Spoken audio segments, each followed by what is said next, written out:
Magandang araw mga kaibigan.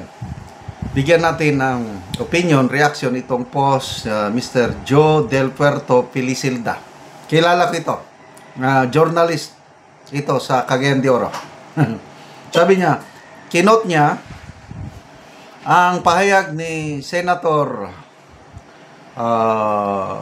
ex-Senate President Franklin Drilon na pinatutsadahan niya si Senator Lacson, Palace spokesperson? Question mark lang yun, ha? Kasi taga-depensa ng Pangulo eh. No. Sabi ng ex-Senate President, ha? Batikang abogado ito. Sabi niya, ang senador ay dapat tapat sa konstitusyon, hindi tagapagtanggol ng Pangulo. Grabe, oh. Ano yan? Sampal sa mukha? I don't know. Dating Senador Franklin Drilon, pinaalalahanan si Senator Ping Lacson. Salamat naman.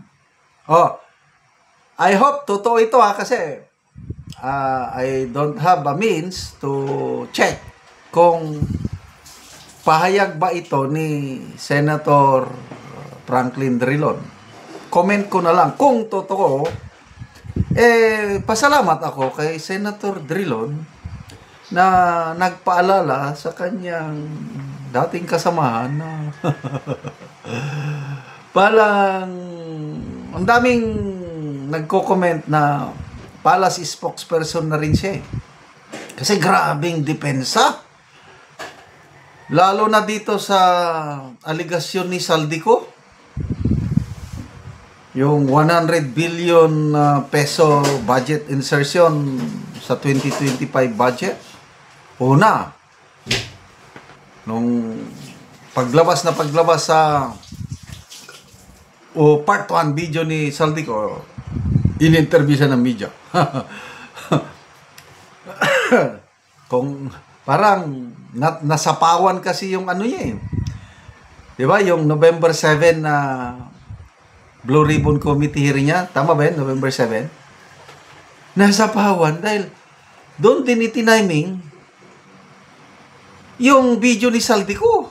Kaya ang usap-usapan ng taong bayan, video ni Saldico, hindi na masyadong napansin ang kanyang Blue Ribbon Committee hearing.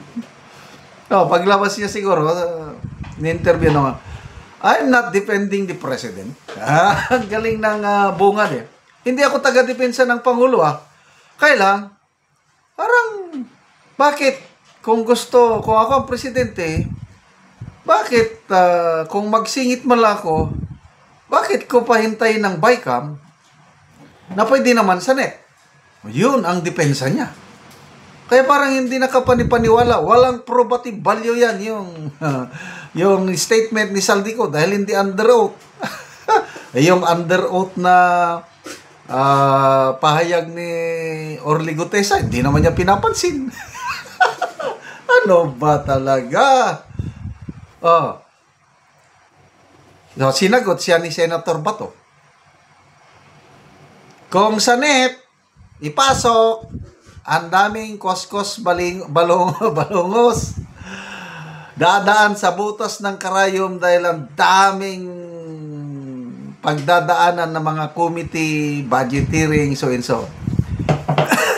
Sabay ka, 4 na tao na lang si Saldico, yung member ng small committee, yun na lang, di mas madali. Ganun lang yun. Kasimple. And then, naglabas si Saldico ng ebidensya. Yung listahan ng mga projects na kung saan naisingit ang 100 billion. Pinag-aralan niya. Wow! In fairness, sabi niya, totoo. Sinangayunan niya nga, oo nga, mga singit lahat ito, totoo. Kailan ito na kayo? Di ba siya ang chairman? Siya yung taga-imbestiga? Siya na rin ang naging judge. Dahil sabi niya, malinis ang Pangulo. Hindi ang Pangulo ang nakatanggap ng kickback. Malinis siya. Ang nakatanggap ng kickback ay si Pangandaman at Bersamin. Ayun. Kaya tuloy, kakamalan siya na tagapagtanggol ng Pangulo. At salamat naman. Ngayon, medyo tumahimik na siya ngayon. Hindi na siya nagsasalita tungkol dito. Ay, hindi. Sa aligasyon ni Senator Amy, nagsalita na naman. Yung away magkapatid. Ading, umuwi na tayo. Magpagamot ka na. Sabi niya, un-Pilipino ka naman, Senator Amy. Hindi gawaing Pilipino yung ginawa mo. Yun. Di ba? To me, pagdedepensa na naman yon. Anyway, siguro, in fairness sa kanya, nagpapalabas lang siya ng kanyang opinion. Kailan, hindi niya namamalayan, in a way, dinidepensahan niya ang Pangulo. Ang perception ng taong bayan, dinidepensahan niya ang Pangulo. At ako, natuwa ako na mismo si dating Senate President Franklin Drilon, napansin din niya. Hindi lang pala ako, hindi lang kayo ang nakakapansin. Ang senador dapat tapat sa konstitusyon, hindi tagapagtanggol ng Pangulo. Bantayan nyo. Itong mga controversy na ngayon, pasabog ni Saldico, pasabog ni Senator Amy, halos lahat ng mga senador tahimik. Pati nga si Senator Soto, wala akong namomonitor na. Si Senator Lacson lang talaga ang nagsasalita. So, may mga comments ba? Tingnan ko lang kung may mga comments. Dandi Makarambon. Pataka lang, tagapagtanggol bayapod siya sa panahon ni Pinoy? Hindi Ay, Pinoy. Akala ko, Kyle, tinulungan siya ni Pinoy. Lahi, ragyod style, pamaagi. Gibungaw na gyud katiguangon ng senador. Iya. Benhor de la Torre, Ping, pamati ba? Ayaw magpabadlong. Take command ni Senator Drilon. PMA gyud ka. Ayaw pa kauaw sa institusyon ninyo, the Philippine Military Academy. Ay, nako. Anyway, ano ba?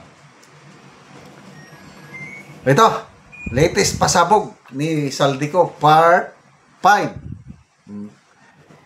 Dalawang video ni Saldico. Yung una, 1, 2, and 3. Hinati niya. Isang video lahat yun. Ito, pangalawang video niya, hinati na naman niya, 3 parts. Kaya, tapos na yung kahapon yung part 4. Kanina, nilabas na naman yung part 5. So, mga dagdag resibo na ipinalabas niya laban kay Pangulong Marcos, pati na rin yung kanyang anak na si Congressman Sandro Marcos. So, ang tanong, ano kaya magsasalita ba ulit si Senator Lacson tungkol nito? Abangan natin.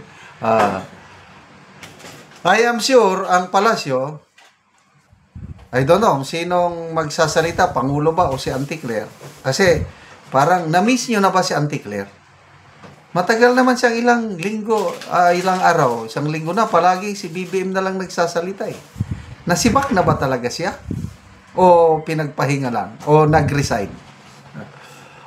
So, I'm sure, todo deny na naman ang palasyo itong dagdag akusasyon ni Saldico.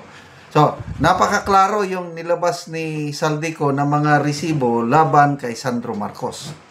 Ang inihintay natin ngayon, yung resibo niya laban kay Pangulong Marcos, confidential letter, sabi niya, sulat niya mismo kay Pangulo noong February 2025 na doon niya nilalahad yung parang ini-inform niya ang Pangulo na Mr. President,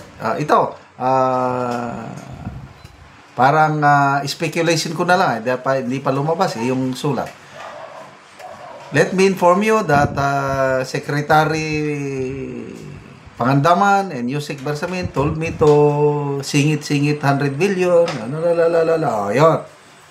So makikita natin, totoo pala itong mga sinasabi ni Saldico para sa akin. I don't know sa inyo. So, battle of public opinion kung alin ang paniniwalaan ng taong bayan. Salamat mga kaibigan sa inyong pagsubaybay sa ating channel at na nakakatulong kayo sa tribong Talaandig ng Bukidnon. Dahil ang sweldo natin sa channel nito, pantulong sa tribo, namimigay tayo ng livelihood assistance sa kanila, nagpapatanim ng saging lakatan at Arabica coffee, namimigay din tayo sa kanila ng mga libreng yero at pako para makapagpatayo sila ng mas maayos na tahanan.